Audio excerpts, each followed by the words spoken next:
So thank you for joining us on this last day of CTAM Spring Conference for our youth theater class. My name is Rhonda Leon and I help with the education committee. And this one I'm super excited about because I love tech, I love theater, and I love introducing this stuff to students. So we did things a little different. Most of our workshops and classes have people that just talk to you the whole time in person, but instead what we did was we put together a video. And this video has friends of CTM from all over the state of Michigan. We have people from Escanaba with us. We have people from the Grand Rapids area, the Detroit area. We picked somebody from everywhere. So this video is going to show you a little bit about what those people's jobs are backstage while a production is happening, what they do to make all that magic happen. So without further ado, we're just going to go ahead and get started with that video. And when we are done, if you have any questions, we can answer that. So we'd like to ask everyone to turn off their camera and mute their microphone while the video is playing. And if you think of a question, you can put it right in the chat so we see it and we can answer it at the end of the program.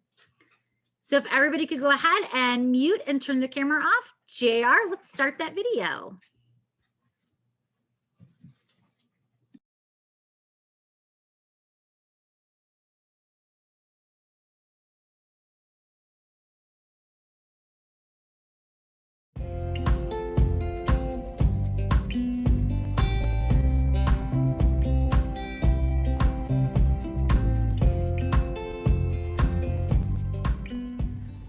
My name is Emily Stein and I am from Grand Rapids, Michigan, and I work at the Grand Rapids Civic Theater. I am a dresser. A dresser is the person that handles all of the backstage quick changes. So anytime you see an actor changing costumes really quick, I'm handling it. I do it. I've been on 3 national tours. I did 2 as the head of wardrobe and 1 as the head of wigs. So I've done a little bit of everything. I love doing this because it's a ton of fun. Everything goes really fast. You're gonna see a video in a couple minutes that's like a 25-second quick change. So you think about how all of that stuff has to happen in 25 seconds. Like it just is so crazy. I love it. Okay, so this is how I would set up a general quick change. Now, the thing you have to think about is that this is going to change not only for the show, but for the costume specifically and for your actor. Every actor does things a little differently and sometimes wants things in a different order. So sometimes if you're doing like a men's suit, sometimes they want the pants first, sometimes they want a shirt first. It's up to your actor. But you as a dresser, you want to get to know your actor well enough that you can pick up on those things before they even get to the quick change. So for this one, like you'll see in the next video, there in the next chunk, our actress put on this nightgown and it actually goes on the front and closes in the back. So the way I would lay this out is like this. So she can stand in front of you here and just slide it right over her arms, and then another dresser or myself could go behind her and Velcro it in the back. And then she's got the robe, and then you can come around and slide it right on her arms, but you want to make sure it's nice and open so it's easy to get her arms into it. The sleeves are all turned the right way. This is all stuff you have to double check when you're doing presets. And then we got the chair here so that way she can sit down and get her boots on and zip them up and good to go. We've got a sheet down on the floor here because you want to make sure you're protecting the costumes, because usually it gets kind of dirty backstage, especially during tech week when the set designer and the technical director are still building the sets. So we always make sure we have sheets down on the floor, sometimes carpets and rugs, just to keep everything protected. Hi, so when we set up this quick change, we would start with putting the dress down and we do what we call pooling. And so that way it makes it really easy for our lovely actress to just step right into it. We also put the boots on the inside, so then she steps into all of it at the same time. So then our dressers, everything's already set up and ready for them to go. So then with our actress, she comes over here. We didn't put any pins in her wig so that way we could easily just pull it off. And it's already messy, so it doesn't even matter what it looks like when we throw it on the floor. And then her robe pulls off the back. And then on the back here, it's just one big piece of Velcro. We pull it off. She steps into everything at the same time.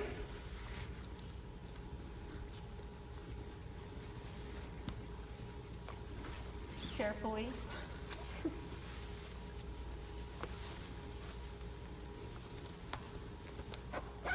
And then we've got a nice zipper here. That makes that easy. And because this change was so quick, we didn't put any pins in the wig because she had time later in the show to come off and put pins in, and she actually got a crown later when she came off too. But that's that change. That was from Frozen Junior. It was Anna from her bedtime look into her coronation look. Unfortunately, we didn't have the Anna dress, but this had to do.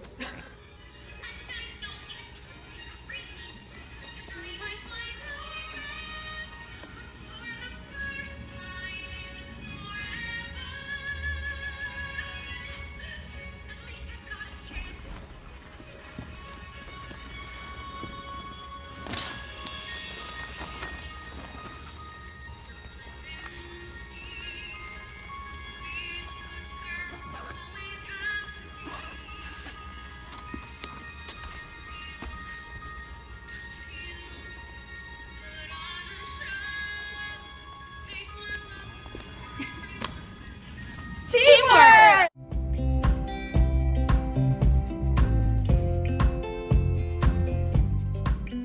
Hello, everyone. My name is Denny Don Hunting. I am a 37-year volunteer at Old Town Playhouse here in Traverse City, Michigan.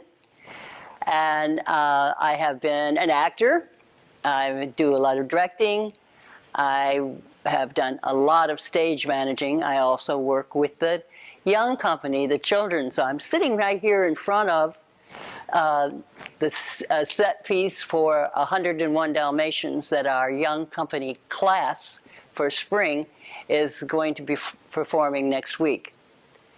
My videographer today is Don Kuhlhorn, also a longtime veteran of Old Town Playhouse, super duper duper techie actor and vocalist, wonderful performer.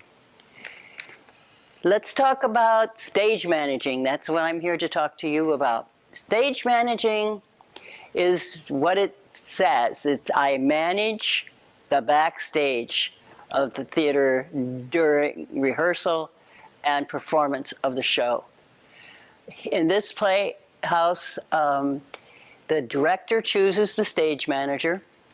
And so right away at the very beginning, I am connected with the show, and I get to go to the auditions. Sometimes I even get to take part in that. I am there for every rehearsal.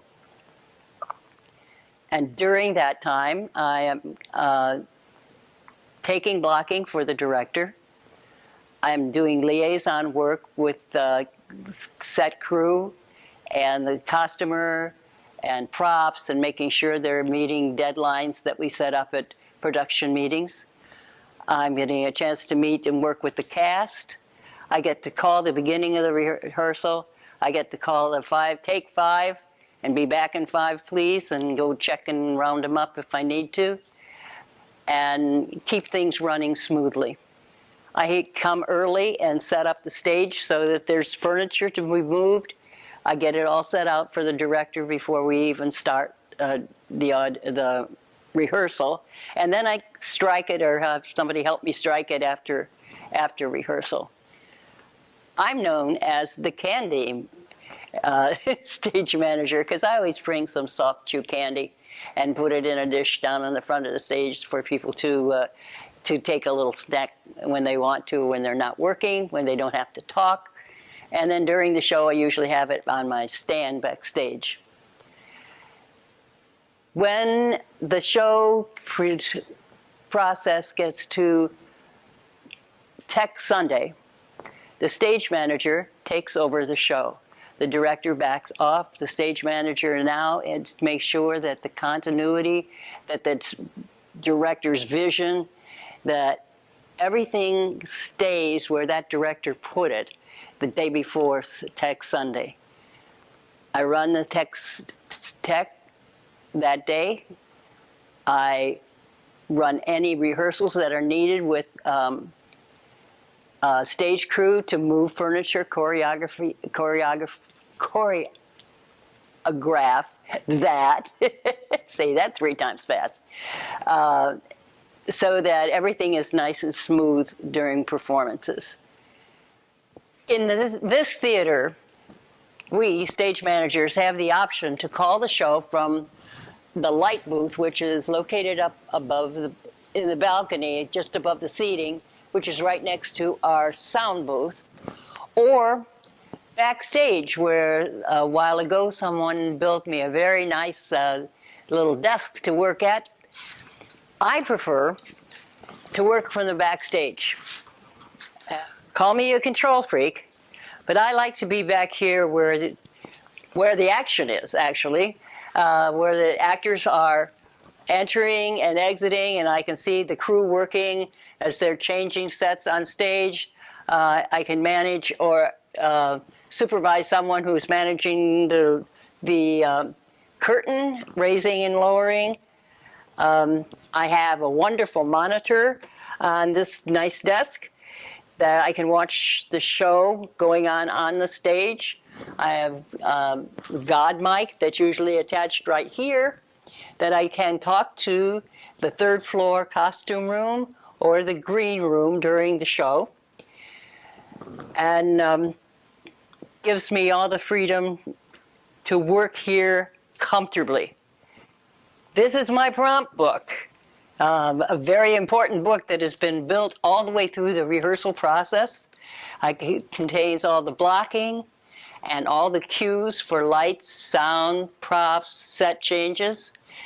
So I call all those cues during a performance, and some shows, other people work it a little bit differently, but I like to control everything. Oh, there we go, control freak again. Nonetheless, I have this wonderful book which contains schedules, all the actor, crew information, phone numbers, etc. But most importantly, it contains my cue sheets. On this side, I keep a outline call sheet so that I have a general outline of what's going to happen at what time. On this side, I have all the cues marked exactly where they occur during the script, so that I am calling them at the exact right time.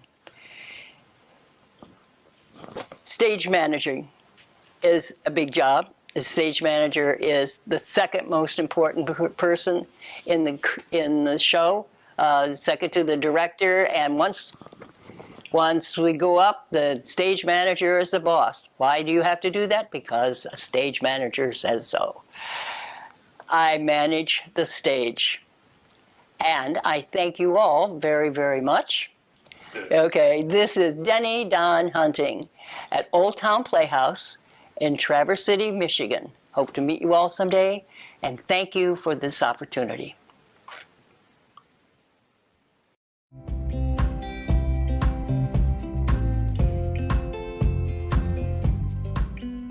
Hi everyone, I'm a hair and makeup artist, and my name is Sarah Salerno. I have done theater hair and makeup for about 15 years now. I have a cosmetology license, and I've worked in barbershops and salons. I've worked with Broadway tours, and I've worked in several area community theaters around Michigan. I love what I do. It is so much fun working with the customer and the director to make a character look how the director envisions. I work very closely with the costumer. A lot of times I make up my plans off of renderings that the customer has. I do a lot of research of the time period that the play or musical is going to be set in. Is it realistic? Is it more fanciful? Is it something very specific that the director wants? Sometimes I've even cut actors' own hair in order to make them look like a certain character. So, the day in the life of a hair and makeup artist is pretty simple. We arrive pretty early to the theater to get everyone ready. So usually we come with tons of hairbrushes and combs and bobby pins, lots of bobby pins, and makeup artistry stuff like, for instance, I have a bruise wheel, and I'm going to show you how to do bruise makeup a little bit later. And we come with brushes and sponges and all kinds of things to help the actor look like the character. So that's pretty much what we do. I would love now to show you, as I said, how to make a simple bruise with my bruise wheel. All right. In order to start the bruise, you see you have several colors in here. You want to start with the darkest colors in the middle. So I like to add a little bit of this dark purple and the brown. And so there's all kinds of different bruises. There's bruises that are fresh. There's bruises that are several days old. A lot about bruising is blending. So you don't want it to just look like a circle of color, because that doesn't really look like a bruise.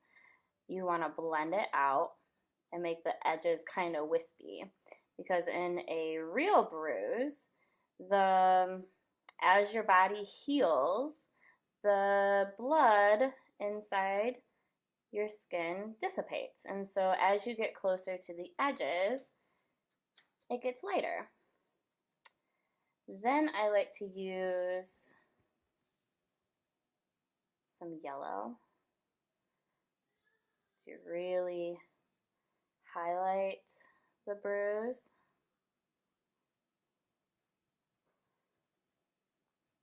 A lot of times with makeup artistry, you just kind of play until it looks right. A lot of blending, a lot of asking, saying, hey, how does this look to you?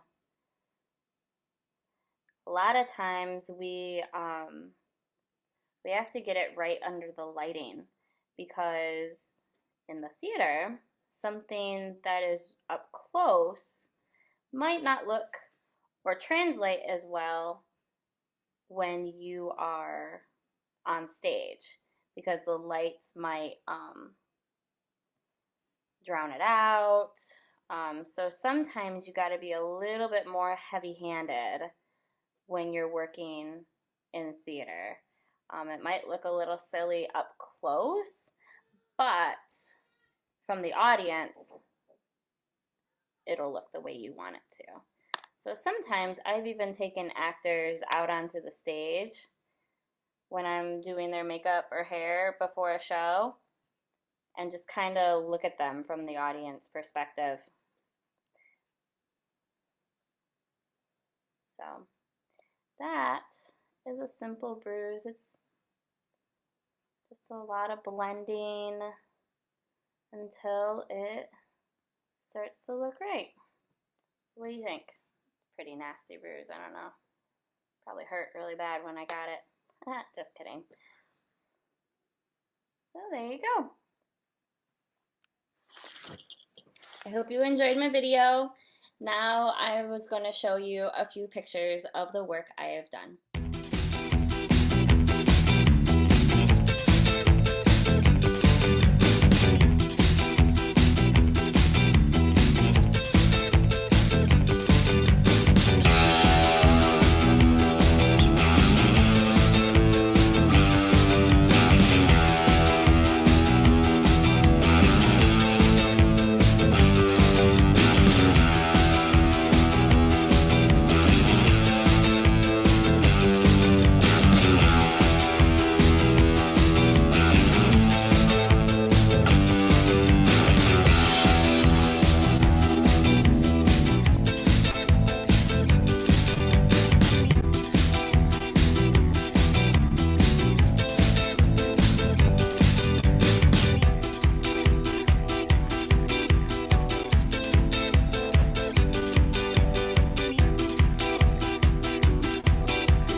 My name is J.R. Borneman. I'm from Midland, Michigan, and I'm a lighting designer. I've been a lighting designer for 12 years now. I've done everything from large-scale musicals to small one-person shows. You might be asking yourself, what is a lighting designer? A lighting designer is the person that turns on the lights. They help the audience by telling them what's happening in the scene. Is it daytime? Is it nighttime? Is it indoor? Is it outdoor? Is it happy? Is it sad? Is the song loud and boisterous, or is it small and quiet? Does it make you want to stand up and cheer, or does it make you want to sit down and cry? All of these things are portrayed through lighting. How I design is I first start with a conversation with directors and other designers. Having a conversation with the director is extremely important because I may have a picture in my head about how the lights work, but the director might have other ideas. So having that conversation with them is extremely important because ultimately their vision is what needs to be on stage. And collaborating with them and the other designers is top of the list. Talk with other designers about what their designs are, how their designs, their set design, their costume design is going to work with my lighting design. It all should meld together to make one cohesive show. After that, then I start listening to music tracks. If the music is available on Spotify, YouTube, then I start listening to that, getting ideas about what the color is, what the tone is, how does that song make me feel. And then I do all of that before rehearsals. Once we're in rehearsals, I sit and take lots of notes and I watch the actors and how they move on stage and what they do. And through that, I get ideas and inspired to create things to help them in the show. Because collaborating with them is just as important as collaborating with the designers. And then after that, I start building shows. And the way I build shows is layers. So we start with a base layer, then we just go on top and layer on top of layer on top of layer until you have this start to finish this very beautiful project. Speaking of layers, I've decided that it's easier to show you what a designer does. So I took some time beforehand and created a quick demo. I'm using my favorite musical, Shrek, hence the layers, and doing the song Freak Flag. So why don't we take a look at that and see what you think. Listen up, puppet! We spent our whole lives wishing we weren't so freaking strange. They made us feel that way. But it's they who need to change. The way they think, that is. It's time to stop the hiding. It's time to stand up tall. Say, hey world, I'm different. And here I am, splinters and all. Splinters and let your freak flag wave. Let your freak flag fly. Never take it down, never take it down. Raise it way up high. Let your freak flag fly. Let it fly, fly, fly. It's hard to be a puppet. Little puppet boy. So many strings attached. Hands cut loose. But it's not a choice you made. It's just how you were hatched. Let your freak flag wave. Let your freak flag fly. Never take it down, never take it down. Raise it way up high. Let your freak flag fly. I'm proud to be a big, I raise my furry fist. Time I told the world I'm a Scientologist. I did some time in jail. I smell like sauerkraut.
So after seeing that, hopefully you are inspired to become a lighting designer. And how you become a lighting designer is you go to your local community theater and you start at the bottom. You get on a light crew, you start being a board op, you start being a spot op, you start hanging lights, you learn how lights work. When you're a board op, start working with other designers, figure out their style, and then by doing so, you'll create your own style. Through the years of experience, you'll have your own style, and you'll then be able to become a lighting designer. Lighting design is not something you just walk off the street and do. It takes years of hard work and experience. As a veteran, I always look forward to the next young generation of lighting designers to come through the door.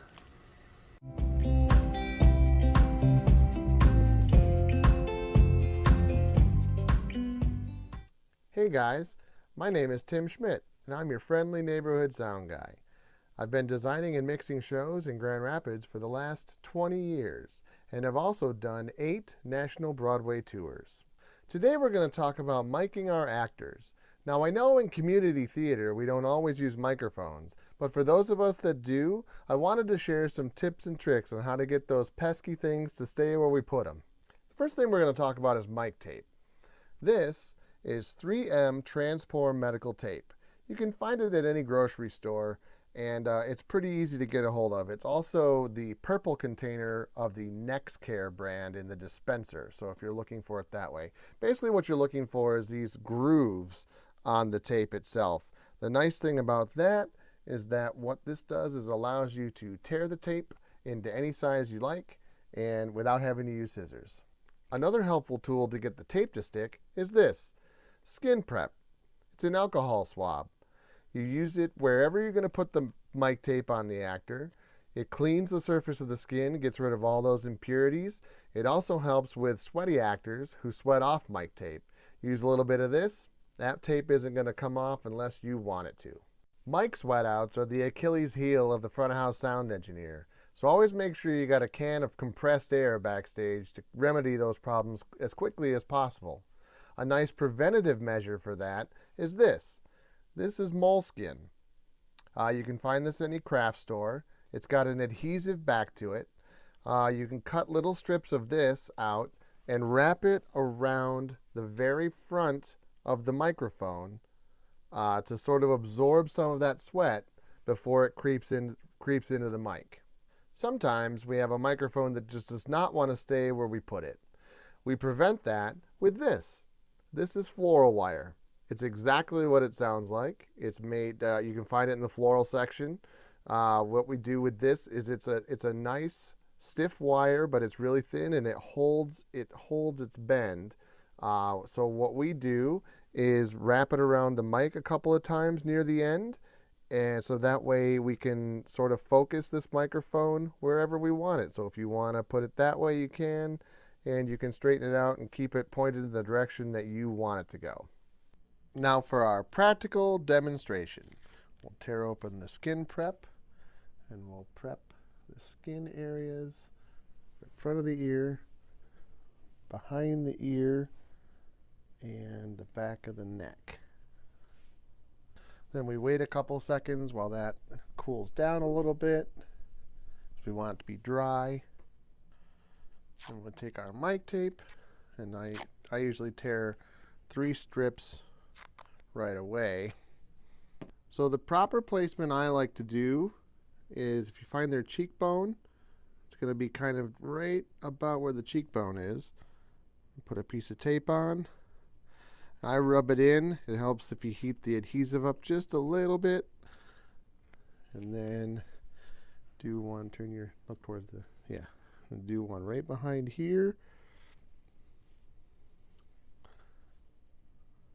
Actually turn this way. There you go. So it's kind of like right behind here. And then I do like a little left turn. Actually, that's a right turn. There. And then another straight down the back. And turn this way. And we'll do another piece right there in the center of the back of the neck. And that makes the mic cable go about straight down. and then that's good. And again, so this is where I'm talking about here, that if we had that wire on the end of the mic, we could probably make the mic point more like this, which is what it should be rather than pointing straight down. You want the mic to be pointing right at their mouth. That's going to give you the best sound. So if you have actors who are wigged in the show, what you'll do is after they pin curl their hair and put their wig caps on, they'll just use the regular old microphone with no rigging whatsoever, and they'll wire it up over the top of the wig cap and pin it, bobby pin it onto the wig cap, and the microphone will end up in the center of the forehead. Then the wig will go on top, and you want to make sure the mic is poking out just past where the netting is on the front of the wig. However, if an actor uses their own hair in the show, you may want to try this option. This is a toupee clip. It has a comb side and a non-comb side. We use a little piece of black elastic and tie it to both ends, and then you can weave it onto the microphone so that we have, so it's attached. We do 3 of them. We do a small one and then 2 large ones, and then we can attach it to the actor the same way you would with a wig, but you can just use it this way. So they're going to push their hair to one side, and then we're going to kind of dig in there and snap it closed. And then the actor can cover it back up with the hair department. They can figure all that stuff out. Now, as you can see, it's a little far forward, but we can just kind of slide this back like this to refocus that and figure out where that's going to go. And because we used our little wire on the end, we can focus this microphone down so that it's pointed in the right direction. And there it is. Kind of like that. If you're having trouble finding toupee clips, those snap barrettes that you find at the store, those work really good too. Don't forget, it's all about how it works for you. Whether you're taping the mics on the side, or you're trying to rig them up through wigs in the hair, or you're using the toupee clips or the snap barrettes, as long as it sounds good in the end for you, whatever works is good. I hope this video helps you the next time you consider using mics in your show. It's not quite as scary as it seems. I know we didn't get to talk about a lot of those other topics like mixing a show and what's EQ and how do I set gain structure, but only a 7-minute video, so I had to pick something. I am going to send you out with a little video of me mixing the national tour of Peter Pan with Kathy Rigby. So there. Never gonna be a man. I won't let to see somebody try and make me. And gonna want to try and make me turn into a man. Catch me if you can. I won't grow up. I won't grow up. I will never even try. I will never even try. I will do what Peter tells me. I will do what Peter tells me. And I'll never ask him why. I'll never ask him why. We won't grow up. We won't grow up. We will never grow a day. We will never grow a day. And if someone tries to make us, and if someone tries to make us, simply run away. We'll simply run away. I won't grow up. I won't grow up. No, I promise that I won't. I promise that I won't. I will stay boys forever. I'll stay alive forever. And be vanished if I don't. And be vanished if I don't. Neverland will always be the home of youth and joy and liberty. I'll never grow up, never grow up, never grow up. Not me, not me, not I won't do so. Not me.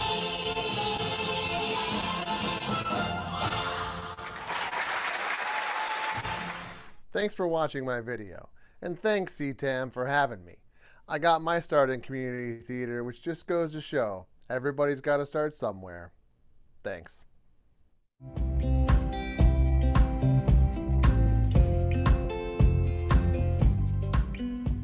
Hi, I'm Robin, And I'm Lou, and we are with Players Danak in Escanaba, Michigan. and we are at our 2021 ACTFest National Finalist set of Jerry's Brain. Welcome. We are here to talk to you today a little bit about working backstage or working running crew. Every organization can kind of call them different things, but every show needs a crew, right? And the most important part of that is how much fun we have. No, have fun. Have fun. Have fun. Yeah. It's a great experience. You're actually part of the show from the very start to the very end. It's very rewarding, and quite honestly, I love doing this. I think it's a lot less pressure than being on stage, acting. I love how you form these great relationships. You have to rely, that the rest of your team is where they're supposed to be doing Right. exactly what they're supposed to do. And you really create this sense of family here. That's what we call each other here. So Lou is going to talk to you a little bit about his duties that he does right at the beginning of production of a show. So when I'm part of a show, I like to be there at the very beginning, the very first production meeting, to hear the director's planning, what his thought is, his interpretation is, and that way, not only am I working with him, but I'm also working with the lights person, the sound person, the props master, everybody involved with the show. I got to be in part of so that I can coordinate all the movement that goes on during a show. For example, just something random could be running right across the stage right now. Just like that. She missed her cue. And part of the backstage crew is to hit your cues just like the actors hit their cues, because that's just as important part of the show as anything else is. And in order to do that, you have to communicate with people. You have to communicate with the director to see where he wants it at. You have to communicate with the actors to ensure that you can get your job done without involving them and messing them up. Yeah, sometimes we can communicate backstage. We've got some headsets here. Allows us to communicate with the rest of the crew, like the light and sound crew up in the booth. It's really important that if anything changes, everyone has to know. Every single person needs to know if anything is going to be moved exactly from where it was supposed to be. And normally, once we get into rehearsals and we start learning where things need to be and when, some of us will come up with a plan, a kind of a board backstage that we'll have that will give everyone their cues. When are you supposed to move this piece on at what time, right? And a lot of our set pieces, we make sure that they're easy to move because we have to move them very quickly. The floor has what we call spike marks, so we know exactly when and where to bring things out. That way they're at the same spot every time. The light hits them the same way. The actors know exactly where they are. We really have to rely on each other in order to get things done. So as the show is running and we realize how many pieces we have to do for each scene, then that's where I have to come in and start calculating how many people I need on my crew to make these things happen. Right, you don't want to have too many. Right, you don't want to have too many, and you don't want to have too little. I've done shows where I'm the only backstage crew. I've done shows where I got a crew of 15 to 20.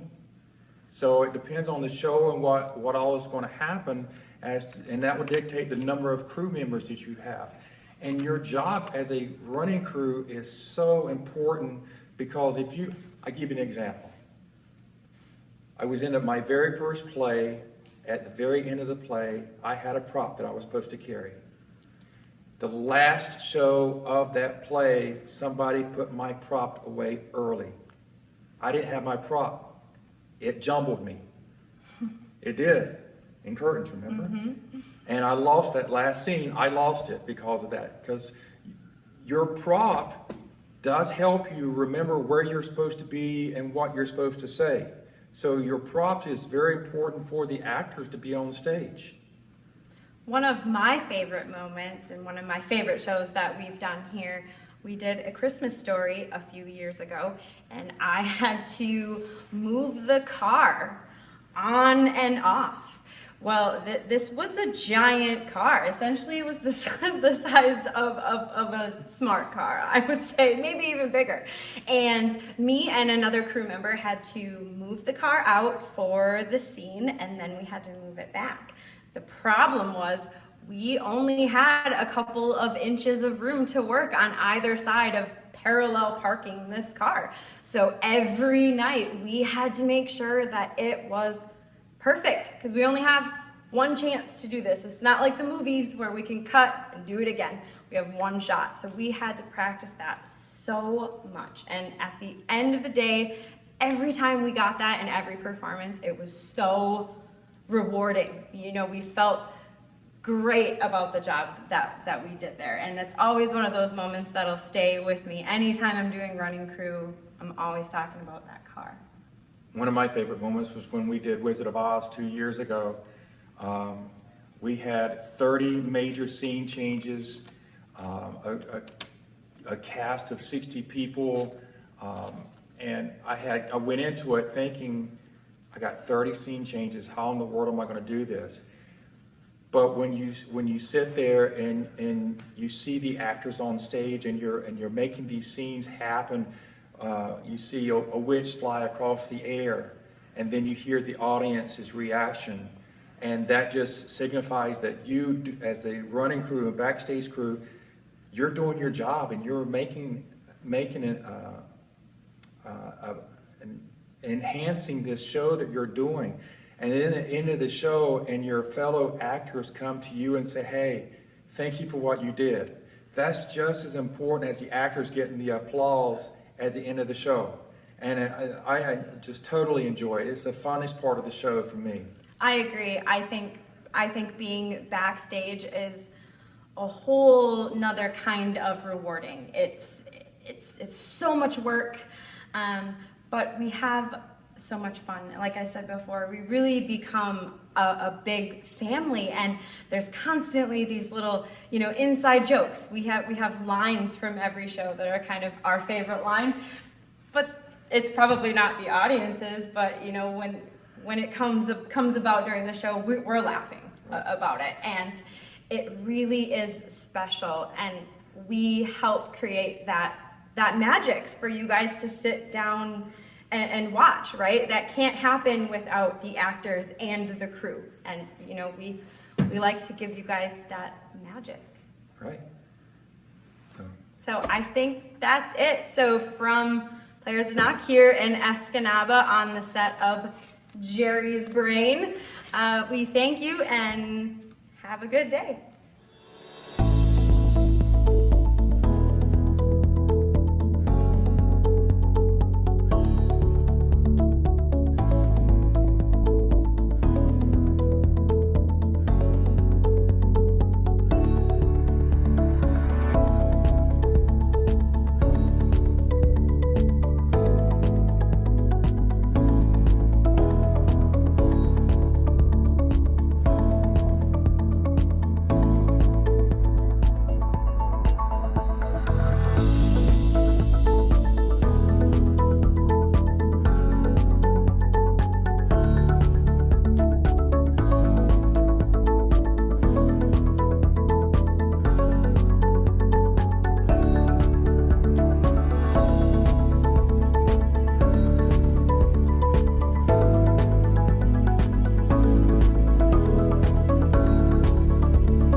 guys, my name is Cindy Balderman and I do props for the SOC in Jonesville, Michigan. And I'm going to talk to you today about how I go about doing props and where I start.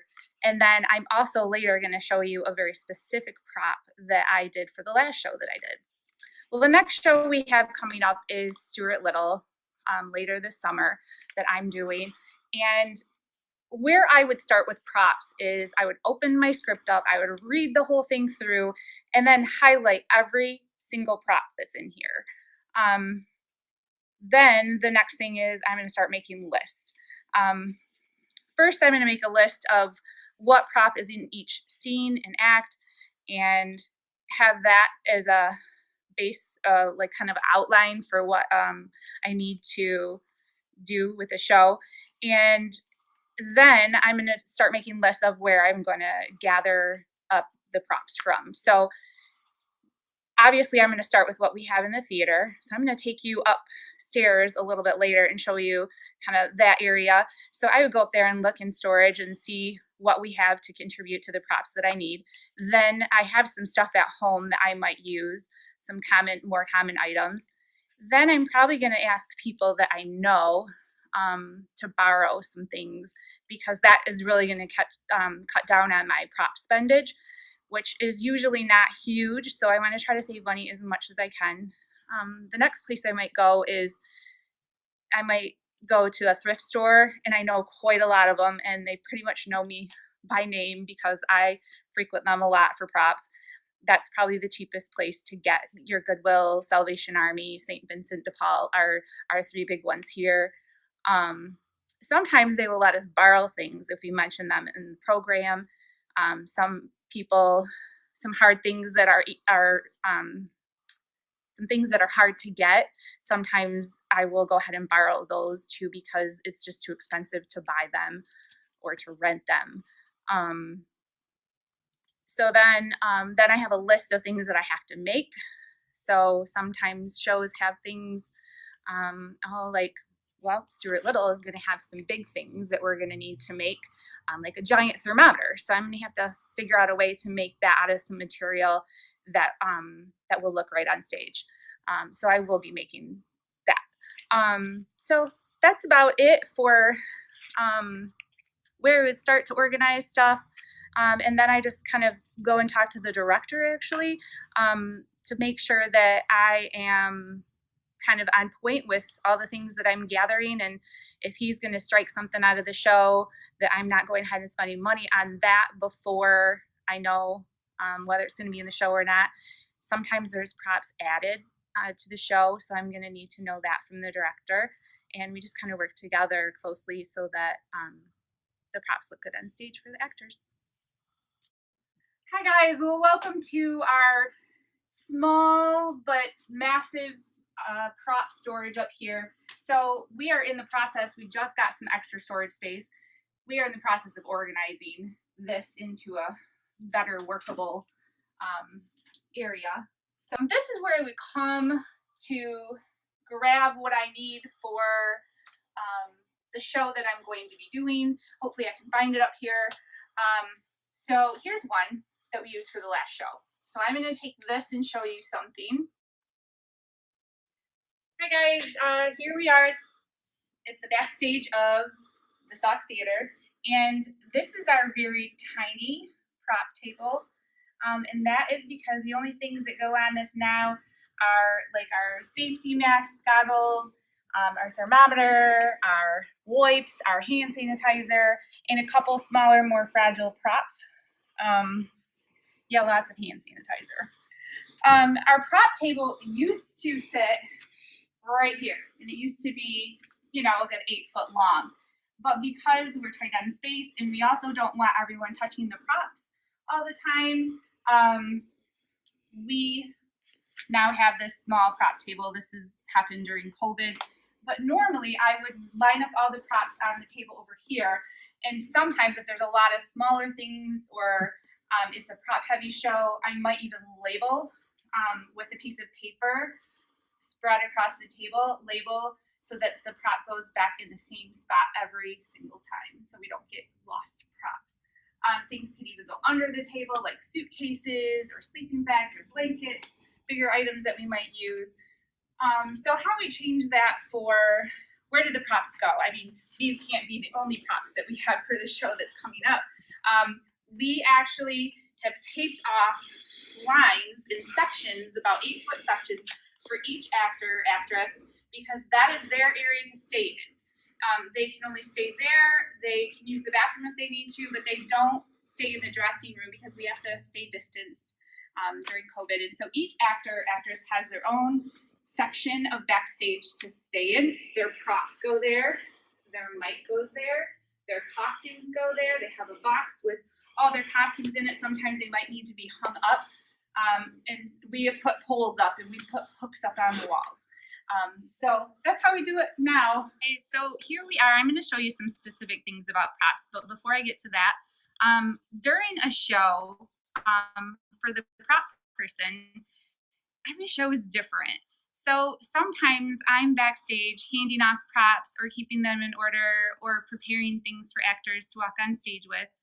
Sometimes I don't even have to be here during the show and I get to sit and watch the show.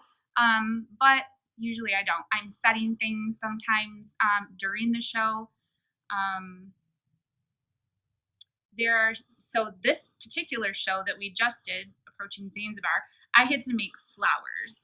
And I wasn't going to be here for the show, but then it just happened that it was a very particular and fragile thing that needed to be prepared correctly. And our stage manager was doing a lot of other things. And so that job fell to me to put the flowers on stage that we needed. So in this show, we have some fake flowers over here. But in the show, 2 different actresses had to eat the flowers. And so they can't eat the silk flowers. So my job was to come up with a way for them to be able to look like they were eating the silk flowers, but have them taste good and have them edible. So what I did is I went to Joann's and I bought this kit, and lovely thing, it had lots of pieces to make several different kinds of flowers. So I went ahead and grabbed that because I needed an orchid for this plant to go on this plant, and then I needed a dogwood flower to go on this plant, and they happen to be in the kit. Thank goodness. So I chose those to decorate. So an actress would sit behind these flowers, and she would act like she was picking the flowers off and eating them, and it worked really well. So I also had to buy this gum paste. So if you've never worked with cakes, this is kind of what it is. It comes white and you can color it with food coloring, but it's kind of like Play-Doh, but it's like a thicker frosting sort of material. So what I would do is get a little bit, use my little roller here and roll it out on my cutting board like so until it's big enough. And you can see I already cut out the pieces right here. So these are the pieces for the orchid.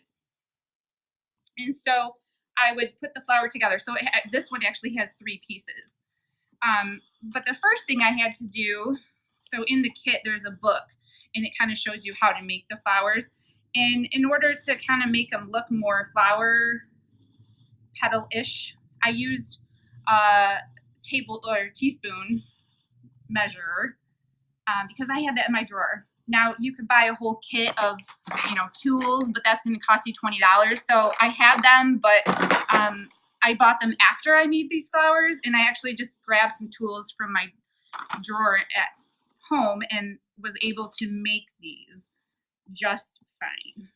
Now at first I did put like the pink from the flowers on there, but 10 feet rule, nobody can tell there's pink on the flower. So I just kind of left that part out after a while, and I actually made this whole flower as one piece.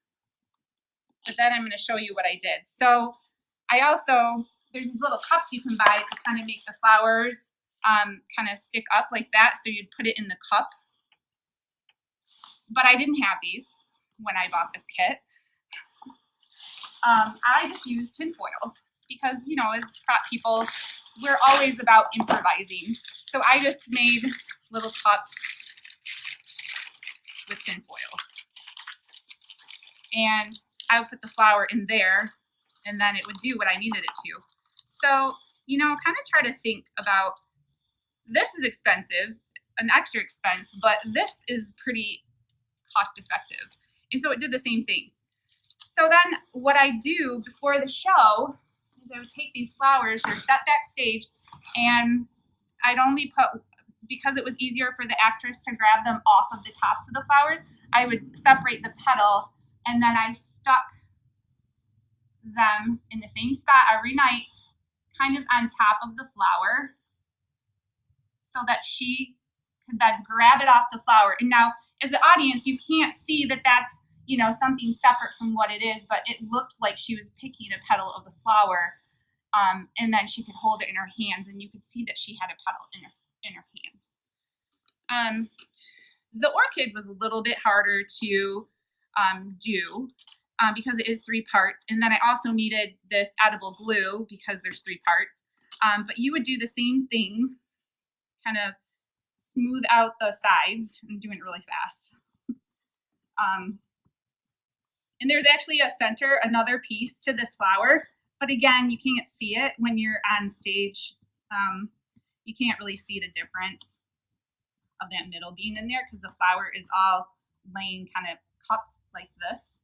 So I'll show you what I did. I'm trying to do it really fast, so it's not going to be pretty, but.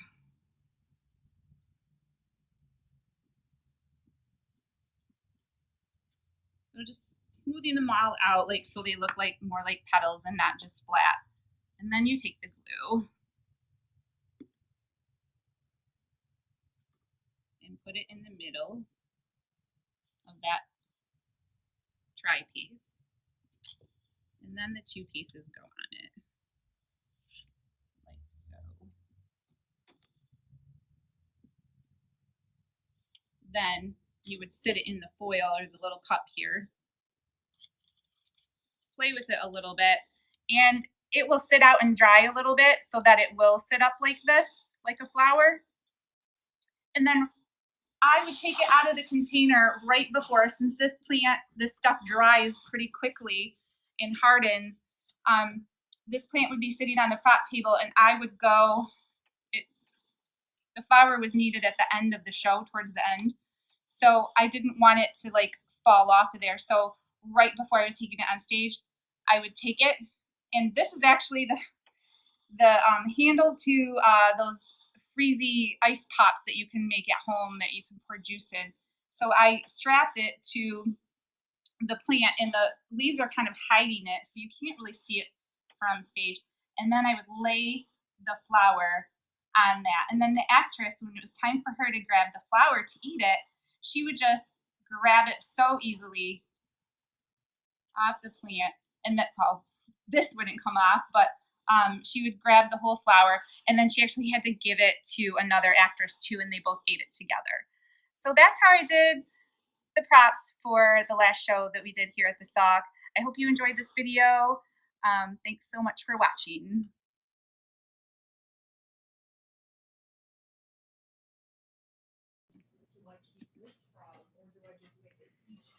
Hello again. We are back, my friends.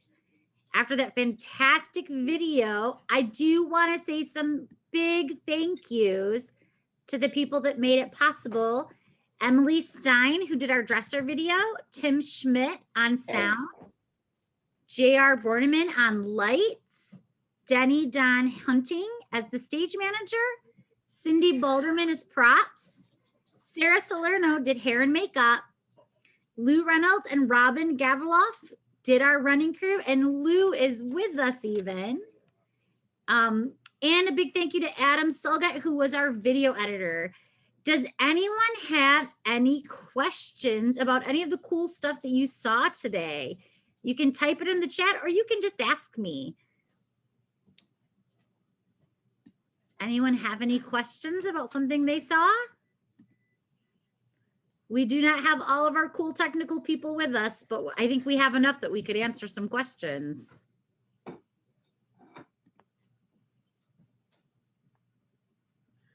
No?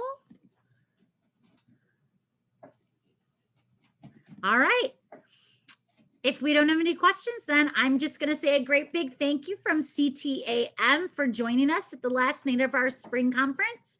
We enjoyed having you and we hope to see you again. Good night, everyone.